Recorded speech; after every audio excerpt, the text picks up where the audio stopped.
Comment pouvez-vous vendre votre propre nièce pour un rituel d'argent? Demanda le père de Kamsi à son frère, souffrant. Kamsi était le genre de fille que les gens souhaitaient avoir lorsqu'ils avaient des filles. Pas bruyante, pas turbulente, pas parfaite, mais gracieuse d'une manière qui ne s'apprenait pas. Elle traversait la vie avec une confiance tranquille, celle qui venait de savoir qui elle était et qui elle ne voulait jamais devenir. Sa beauté n'était pas criarde. C'était le genre de beauté qui s'insinuait dans l'esprit des gens longtemps après qu'elle avait quitté la pièce. Peau douce, yeux brillants, avec une force douce qui résidait dans son silence.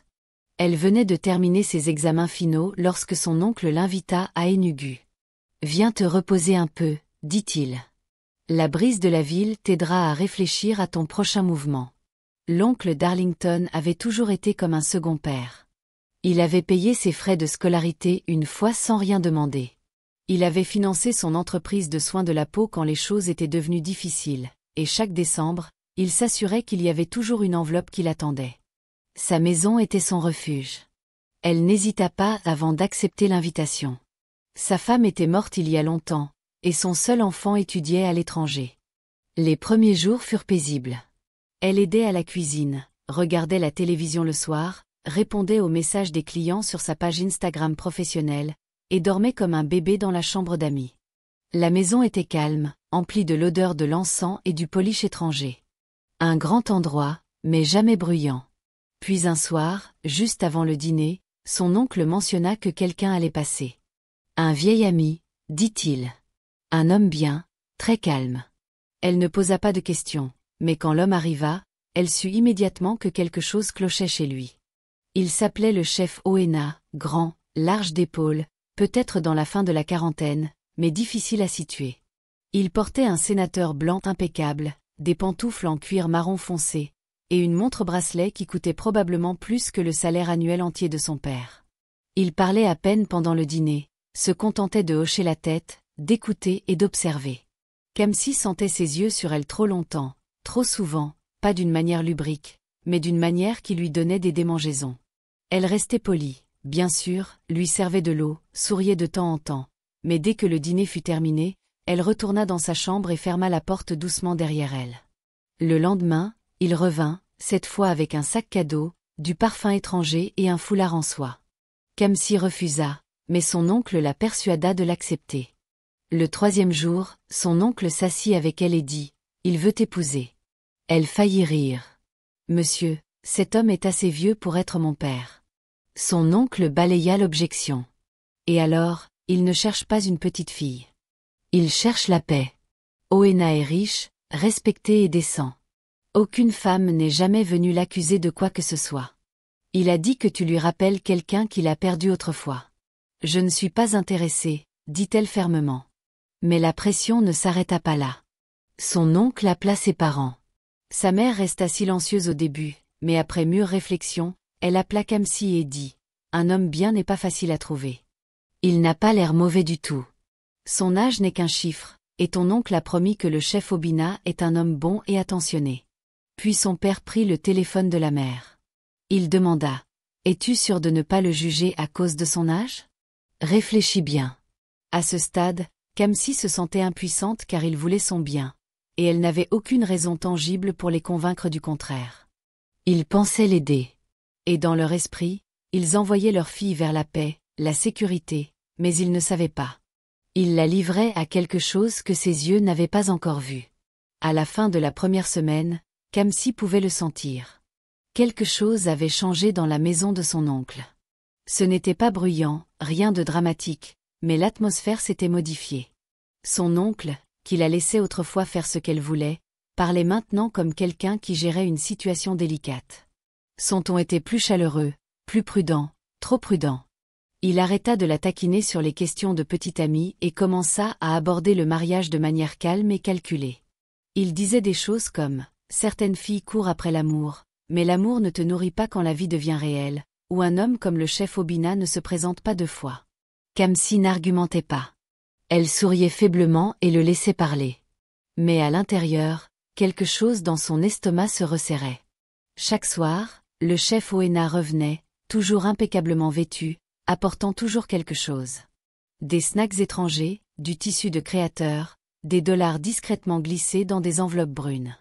Il la regardait à peine quand d'autres étaient présents, mais dès qu'il se retrouvait seul dans le même espace, elle pouvait sentir sa présence trop profondément. Il ne la touchait jamais, n'élevait jamais la voix, mais ses yeux ne clignaient jamais assez vite, et ses sourires n'atteignaient jamais les coins de sa bouche. Elle commença à l'éviter, restant parfois plus longtemps dans sa chambre, faisant parfois semblant d'être en longue conversation téléphonique. Mais la maison était trop grande, trop silencieuse, et Obina trop patient. Une nuit, son oncle vint dans sa chambre avec une boîte enveloppée de papier doré. « Il l'a achetée pour toi, dit-il. Ouvre-la juste. » À l'intérieur, il y avait un collier, en or pur avec un rubis délicat au centre. Le genre de choses qu'on voit dans les magazines et qu'on se demande qui peut se le permettre. Kamsi le fixa longtemps, puis referma doucement la boîte et la repoussa vers lui. « Oncle, s'il vous plaît, je ne veux pas de ça. » Darlington la regarda comme un père ravalant sa fierté. « Penses-tu que je te laisserai épouser un mauvais homme? Je le connais depuis des années. Nous avons fait des affaires ensemble. Je suis allé chez lui.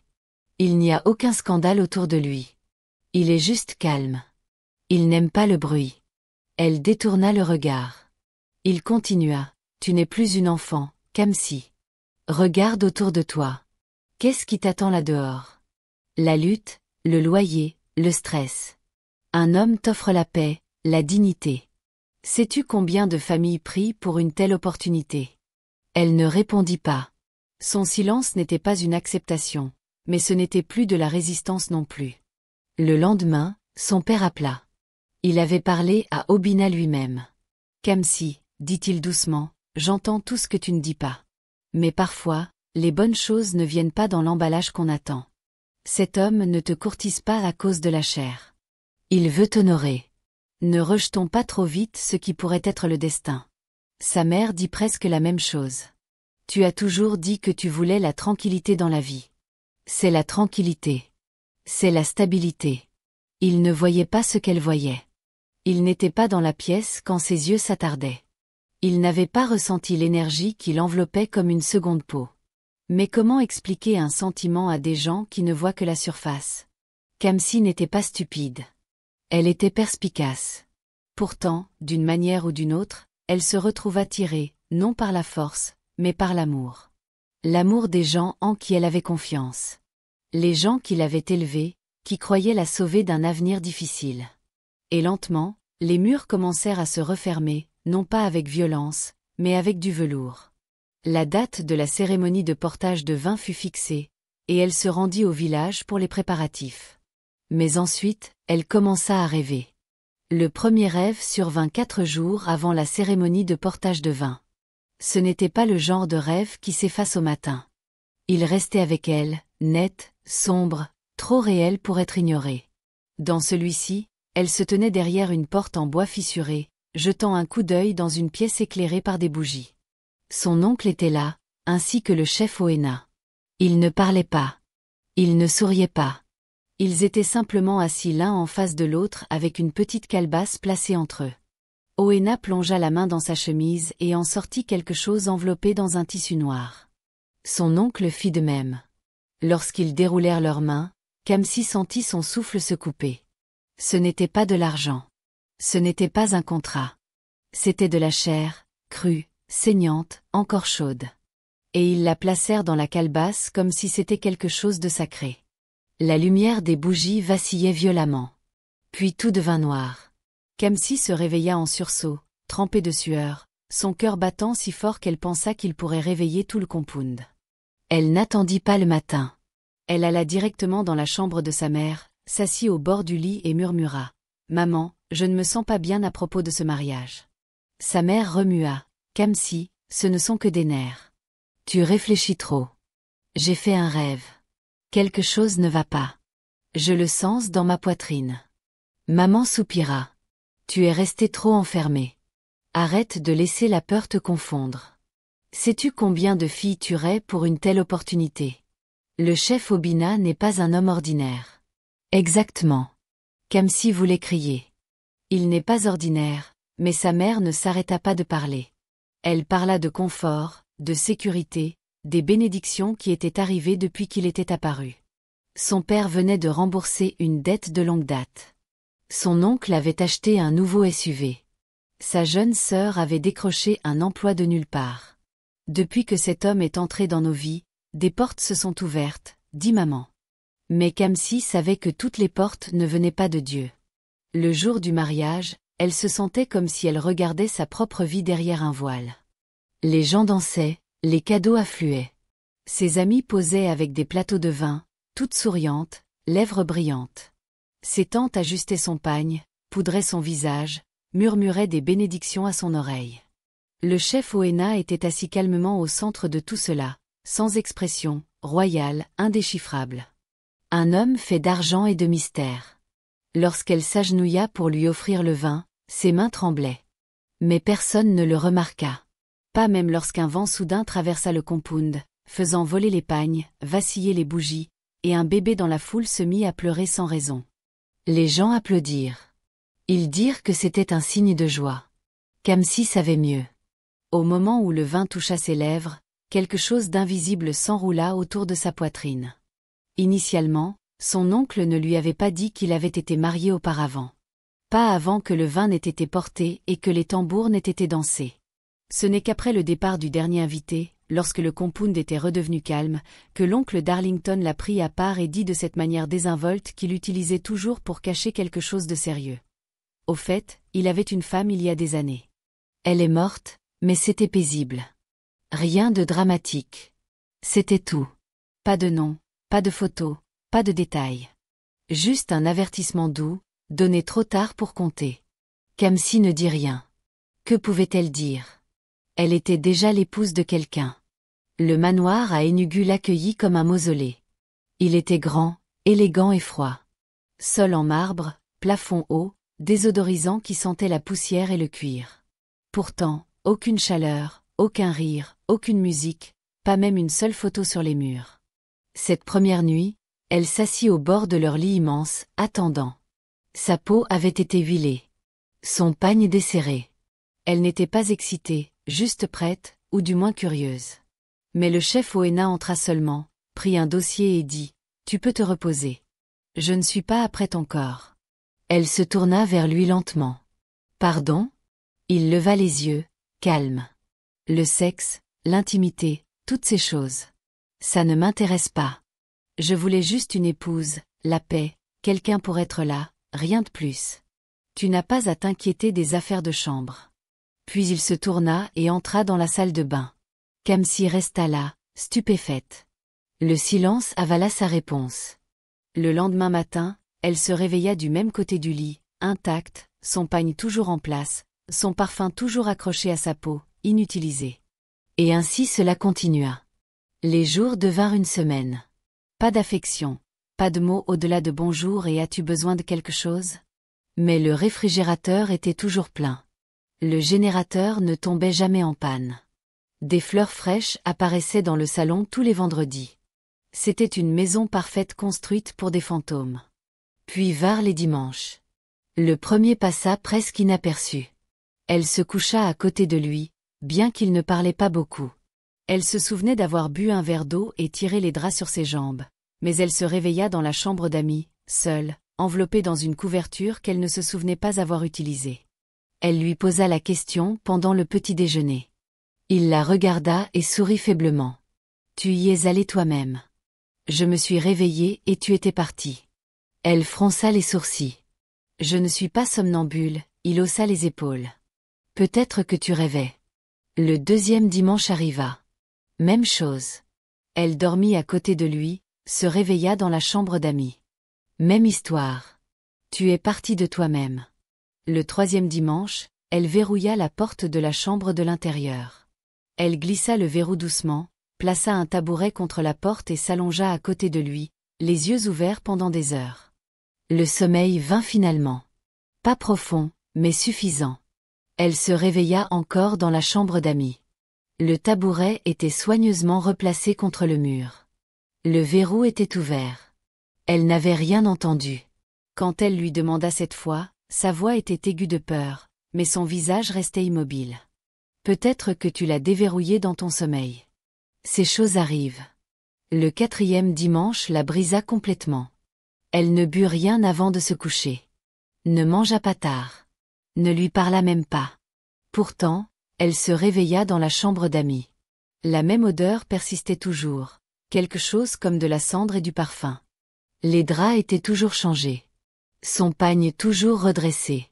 Ce matin-là, elle resta longtemps devant le miroir, regardant son propre reflet, essayant de se souvenir de quelque chose, n'importe quoi. Mais la nuit était toujours vierge, propre, silencieuse, comme si quelqu'un avait appuyé sur effacer. Et c'est alors qu'elle sut. Elle ne se déplaçait pas elle-même. Elle ne rêvait pas. Quelqu'un ou quelque chose choisissait où elle dormait et quand elle se réveillait.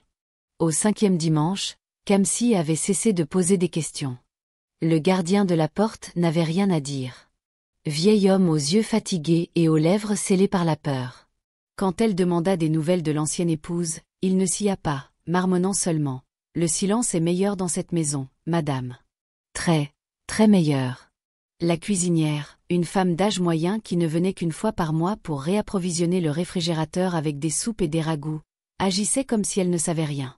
Toujours pressée, toujours en train de fredonner. Évitant toujours le regard de Kamsi chaque fois que le sujet du passé était abordé. Non, je fais juste mon travail et je pars. Je ne sais rien de ce qui s'est passé avant, dit-elle une fois en rangeant du riz jollof dans des bols pour le congélateur. C'était tout. Personne ne parlait. Personne ne donnait d'indices. La maison était un cimetière de réponses. Alors ce dimanche-là, Kamsi prit une décision. Plus de chambre à coucher.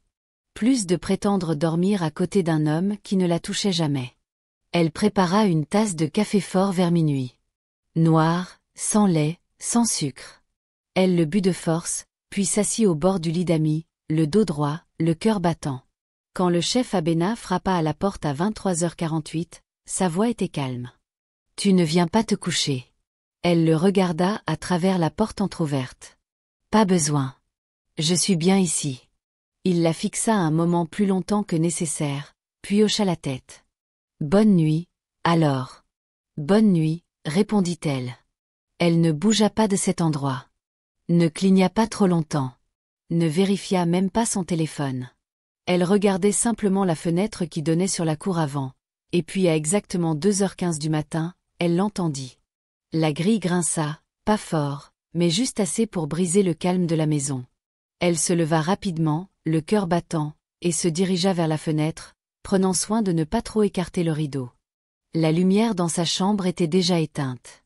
Ce qu'elle vit dehors ne ressemblait pas à un rêve. Une camionnette noire s'était arrêtée au bord du compound. Pas de sirène, pas de marquage, juste noir uni avec des fenêtres embuées et des phares doux. Le gardien, oui, le même qui lui avait dit que le silence était préférable, était là, tenant la grille grande ouverte. Un autre homme sortit de la camionnette, mince, avec de longs bras couverts de la tête aux pieds par une combinaison d'hôpital brune. Un masque chirurgical pendait lâchement de son menton. Ses yeux étaient vides, comme si la vie en avait été drainée il y a longtemps. Puis il le sortit. Un brancard couvert d'un drap blanc. Mais Kamsi pouvait voir la forme en dessous. Hanches courbées, pieds nus, doigts raides et pâles. C'était une femme, un cadavre. Elle recula de la fenêtre, la main sur la bouche. Ce n'était pas une visite à l'hôpital. C'était quelque chose de plus profond et de plus sombre. C'était un rituel, et cela s'était produit 4 fois auparavant, juste à côté d'elle pendant qu'elle était inconsciente dans la chambre d'Amy. Elle se glissa jusqu'à la porte, pressa son oreille contre le bois. Pas d'alarme, pas de confusion, juste le bruit sourd et lourd des roues du brancard roulant sur les carreaux de marbre dans la maison, dans le couloir, puis dans la chambre où elle était censée dormir. Elle ne pleura pas, ne cria pas. Elle resta là, figée, une main sur le mur pour se stabiliser. Et puis elle l'entendit, une voix. Basse, murmurée. C'était le chef Obina chuchotant quelque chose qui ne ressemblait ni à l'anglais, ni à l'igbo, ni à aucune langue qu'elle avait jamais entendue. Puis vint le son qu'elle n'oublierait jamais. Le son du lit matrimonial. Grinçant, régulier, rythmique, vivant. Et à cet instant, Kamsi réalisa la vérité. Elle n'avait pas simplement été remplacée ces nuits de dimanche. Elle avait été déplacée pour que quelque chose de mort puisse prendre sa place et que quelque chose de vivant puisse s'y allonger. Kamsi ne cria pas. Elle ne fit pas ses bagages ni n'appela sa mère en larmes. Elle cessa simplement de dormir. Après cette nuit, la nuit où elle vit le corps être amené, vit le gardien debout comme une statue, vit son mari s'allonger avec quelque chose de raide et sans vie, les yeux de Kamsi ne se fermèrent plus vraiment. Chaque dimanche soir, elle restait dans la chambre d'amis, éveillée, immobile, faisant semblant d'être fatiguée, faisant semblant de ne pas s'en soucier. Et comme une horloge, la même chose se produisait. La camionnette arrivait toujours vers 2 heures du matin. Jamais plus tôt, jamais plus tard. La grille s'ouvrait sans bruit, sans hésitation. L'homme en combinaison brune apparaissait. Sans émotion, sans urgence. Une autre femme, un autre corps, toujours jeune, toujours frais, toujours mort. Elle les regardait les amener, les déposer dans la chambre qui était censée être la sienne, et attendre silencieusement dans le couloir, parfois assis, parfois fumant, parfois vérifiant un petit carnet taché de sang. Il ne restait jamais longtemps après. Une fois que le chef Oena avait terminé, le brancard était ressorti, plus propre qu'avant, le corps rhabillé ou enveloppé correctement. Pas de preuves, pas de taches, pas d'odeur. Kamsi remarqua la routine et c'est alors que la question commença à brûler au fond de sa gorge. Pourquoi l'avait-il épousée? Pourquoi amener une femme vivante dans une maison où seuls les morts étaient désirés? Il ne la touchait pas, ne la désirait pas, ne parlait pas beaucoup. Tout dans le manoir fonctionnait tout seul. Électricité, réfrigérateur, carburant, repas. Elle n'était nécessaire pour rien, pas même pour des enfants. Alors, que faisait-elle là? Elle commença à observer les choses plus attentivement. Elle remarqua qu'après chaque dimanche soir, Obina visitait toujours une pièce particulière à l'étage le lendemain matin, mais elle ne le suivait pas ni n'essayait de faire un faux pas. Elle ne pouvait rien capturer avec la caméra de son téléphone car les lumières étaient toujours éteintes après 2 heures du matin. Puis un mercredi après-midi, chaud, trop chaud pour les visiteurs. Le générateur était éteint. Le silence dans la maison pesait lourd, comme s'il avait un poids. Kamsi était dans la salle à manger, pliant des serviettes, non pas parce qu'on le lui avait demandé, mais parce que ses mains avaient besoin de bouger. C'est ainsi qu'elle survivait maintenant. Une tâche silencieuse après l'autre. Elle entendit le coup avant de le voir. Son oncle, l'oncle Darlington, se tenait à la porte comme quelqu'un qui croyait encore être le bienvenu. Il avait l'air frais, nouvelle tenue traditionnelle, montre-bracelet brillante, parfum audacieux. Il la serra dans ses bras avec ce large sourire qui la faisait autrefois se sentir en sécurité. « Ma petite », dit-il, reculant pour la regarder pleinement. « Belle fille, regarde ses joues, regarde cette taille. Cet époux te nourrit bien, hein ?» Elle sourit poliment, pas du cœur. Cette version d'elle était morte il y a des semaines. « Vous ne nous avez pas dit que vous veniez, » dit-elle doucement. « Obina m'a appelé. Juste une petite visite. Des affaires d'homme à homme. » Il cligna de l'œil puis entra comme s'il possédait le sol sous ses pieds. Kamsi le regarda monter les escaliers vers le salon privé d'Oena, le même salon où elle n'avait jamais été autorisée à entrer, celui qu'elle évitait maintenant comme s'il avait des dents. Elle essaya de retourner plier les serviettes, mais quelque chose dans son esprit dit non. Alors elle attendit 2 minutes, 5. Puis, pieds nus et silencieuse, elle traversa le couloir, monta l'escalier de service qu'elle utilisait rarement. En haut, elle s'arrêta. La porte du salon était presque fermée. Mais cette maison avait ses défauts. L'un d'eux était une fine bande de ventilation ancienne découpée au-dessus du cadre de la porte, destinée à la circulation de l'air. Elle laissait aussi passer le son. Elle se pencha près et écouta. Elle pouvait entendre le tintement des glaçons, le lent déplacement des verres coûteux. Puis son oncle parla, la voix calme, désinvolte. « Alors, on est toujours sur la bonne voie, n'est-ce pas ?» Oena répondit doucement. « Tout se passe exactement comme prévu. Elle est obéissante, silencieuse, et surtout, toujours intacte. » Intacte?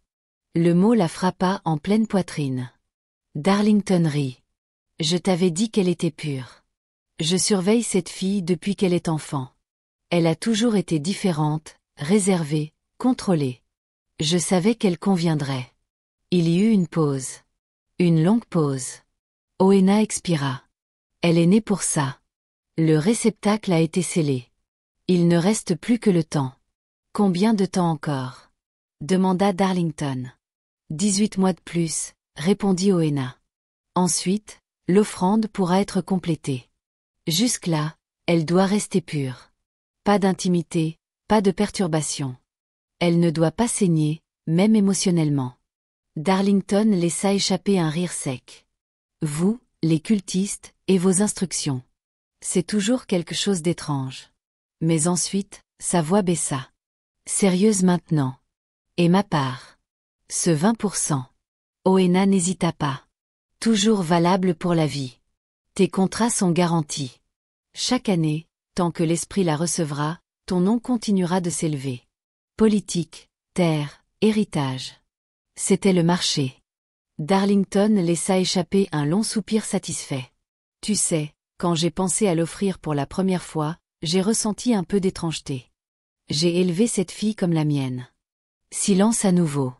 Puis il dit, encore plus doucement, mais la pauvreté est une saleté, et l'héritage est doux. Les mains de Kamsi tremblaient là où elle était accroupie. Elle se sentait comme si tout son corps était devenu de l'air, comme si ses pieds ne touchaient pas le sol, comme si elle avait glissé hors de sa propre peau. Elle aurait dû partir. Chaque partie de son corps criait pour cela. Ses doigts s'engourdissaient à force de s'agripper au bord du mur.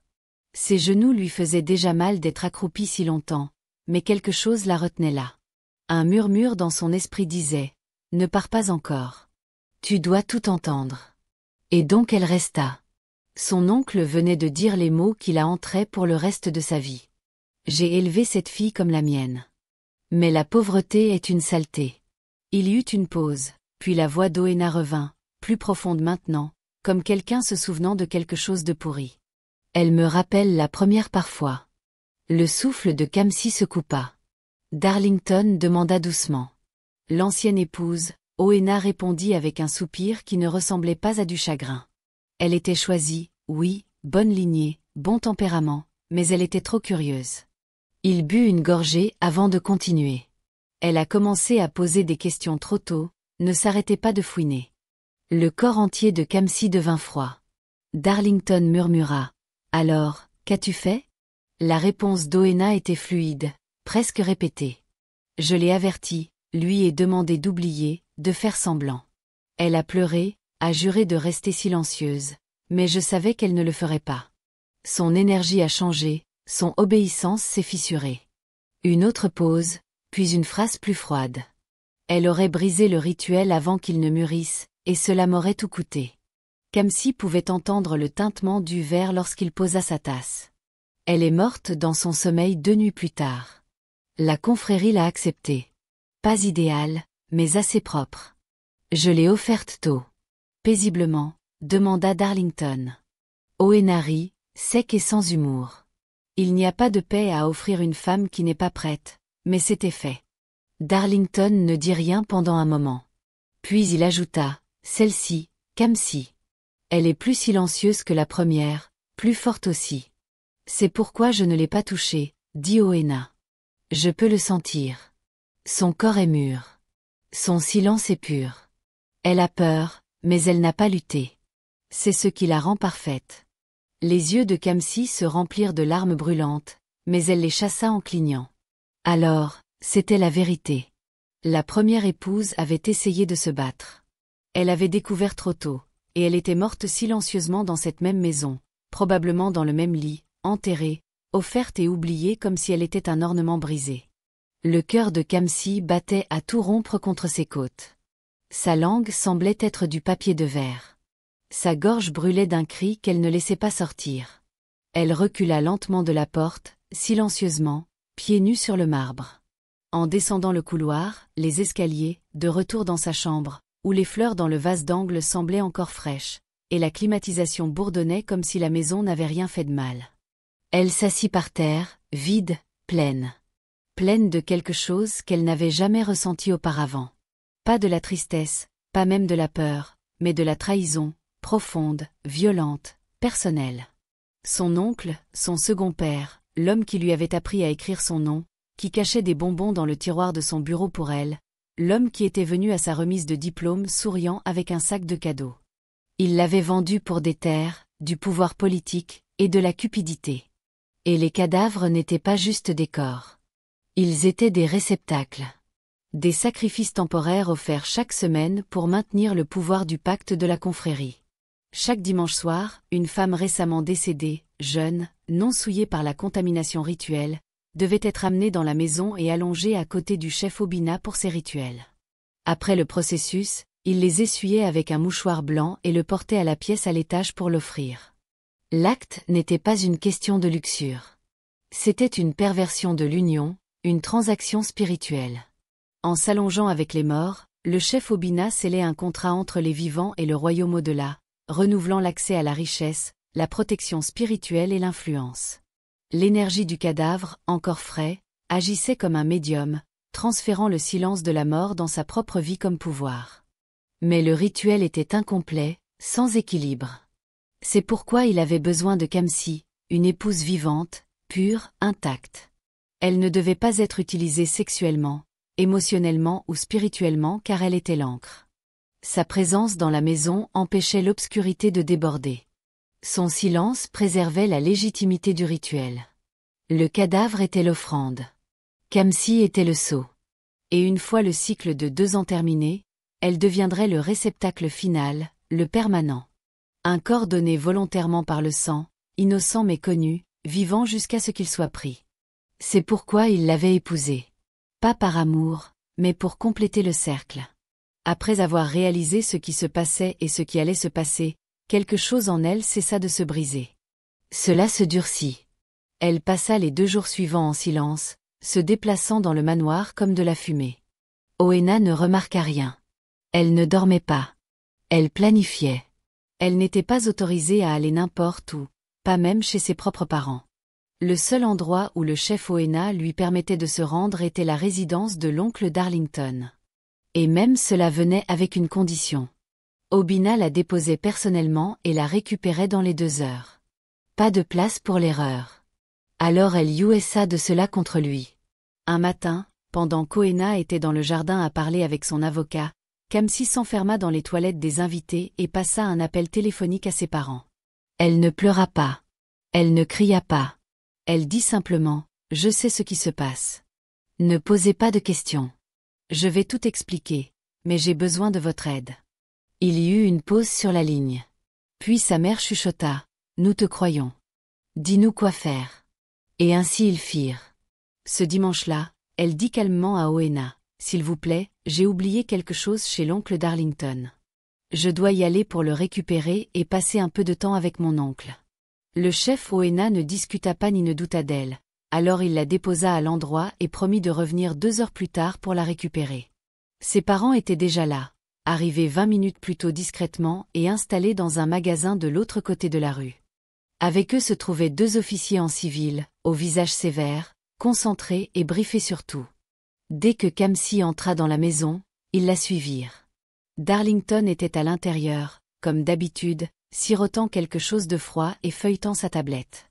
Il leva à peine les yeux lorsqu'elle entra, souriant et faisant un commentaire sur son arrivée précoce. Mais ensuite, il vit sa mère, puis son père, puis les officiers qui entrèrent et fermèrent la porte. Et soudain, la température dans la pièce changea. Les officiers ne crièrent pas. Ils ne levèrent pas d'armes. L'un d'eux se dirigea simplement vers les fenêtres et ferma chaque rideau l'un après l'autre avant de prendre le téléphone de Darlington et de le glisser dans sa propre poche. Puis il se tourna et hocha la tête vers Kamsi. Elle sortit son téléphone et appuya sur enregistrer. Darlington rit nerveusement, comme un homme essayant d'avaler son propre souffle. Il demanda ce qui se passait, mais Kamsi n'était plus intéressé par sa performance. Son père s'avança, sans émotion sur le visage, juste du calme. Il lui demanda une fois « Pourquoi ? Pourquoi choisir ma fille pour tes rituels et ton égoïsme ? Ta propre nièce ? Tu l'as vendue pour le pouvoir et la gloire ? Tu te dis mon frère, mais tu es sans cœur. » Au début, Darlington esquiva, dit que les choses étaient mal comprises, que les choses n'étaient pas ce qu'elles semblaient, mais l'officier s'avança lentement, calmement, avec le genre de silence qui faisait oublier aux hommes leurs mensonges répétés. Et la mère de Kamsi parla, non pas comme une femme sous le choc, mais comme une femme dont l'âme avait été fendue. Comment as-tu pu échanger ta propre nièce pour de l'argent ? Tu nous as trompés, nous faisant croire que tu avais le meilleur intérêt de notre fille à cœur, mais tu l'as fait pour tes propres raisons égoïstes. Tu as même utilisé ta charmante femme pour un rituel. Tu ne mérites pas de marcher librement dans ta vie. La pression commença à le fissurer. Ses mains commencèrent à trembler. Ses yeux passaient d'un visage à l'autre, cherchant la sympathie qui venait autrefois facilement. Elle ne vint pas. Puis, lentement, ses lèvres s'écartèrent et la vérité commença à jaillir. Il ne confessa pas comme un criminel. Il confessa comme un homme qui pensait que les dieux le protégeraient jusqu'à la fin. Il leur dit tout. Comment il avait été initié il y a des années dans sa saison la plus basse. Comment il avait offert sa femme lorsqu'elle était enceinte de leur deuxième enfant comme son premier sacrifice pour s'élever dans la faveur de la confrérie. Mais comme il refusait d'offrir un autre sang de sa propre famille, sa position restait stagnante et sa richesse était limitée. Alors, quand le chef Oena lui fit l'offre de lui donner 20% de sa richesse s'il lui fournissait une épouse, il accepta l'offre. Il dit que le rituel exigeait 2 ans de silence intact, puis une offrande. Son nom avait été soumis. Son temps était déjà compté. Et il rit à nouveau, mais pas de joie, de peur, car il pouvait déjà le sentir, la protection se défaisait.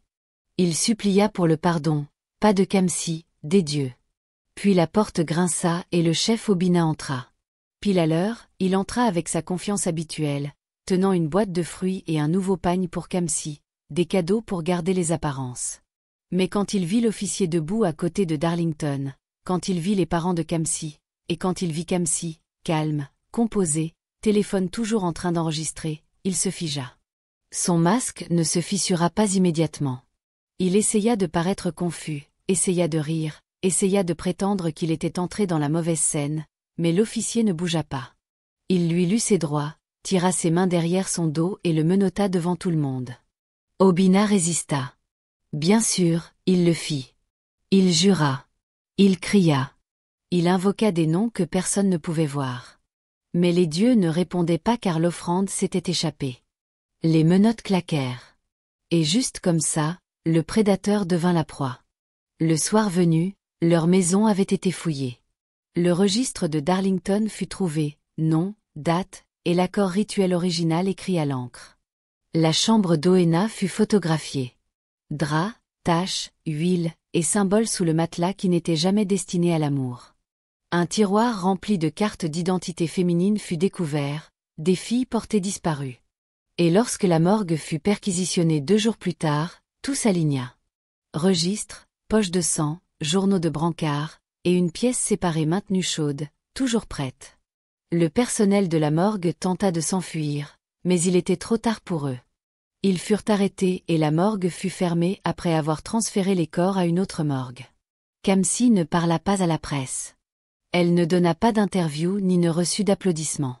Elle retourna simplement chez ses parents, resta silencieuse, et pour la première fois depuis longtemps, dormit avec les 2 yeux fermés. Elle avait échappé non seulement à la mort, mais à une destruction planifiée avec soin, du genre enveloppé de cadeaux et présenté comme un mariage. Et quant à Darlington et Oena, ils furent laissés à pourrir dans le silence qu'ils utilisaient autrefois pour cacher leurs crimes.